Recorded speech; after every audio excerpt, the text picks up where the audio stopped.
अमरावतीमध्ये बच्चू कडूंच्या मेळघाट संघर्ष यात्रेला उत्स्फूर्त असा प्रतिसाद मिळतोय।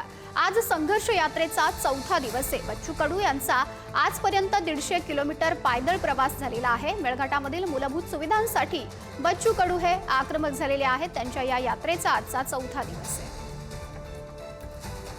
हमारे नसीब में एक गिलास पानी पीने के लिए 10 बार हाफसी का हैंडपंप का हैंड दबाना पड़ता। वो टाकी खड़ी है लेकिन 4 साल से पानी क्यों नहीं गया? कौन पूछेगा इस सवाल को? कौन जाएगा इसके लिए आगे? क्या हम मर्दांगी नहीं है बारिश में? क्या मर चुके हैं क्या हम सब? इसका जवाब है संघर्ष यात्रा, यात्रा का संघर्ष, जो सरकार झुकाने का संघर्ष। अगर हमारे को पीने का पानी नहीं मिलेगा तो सरकार को भी पीने को पानी नहीं मिलेगा।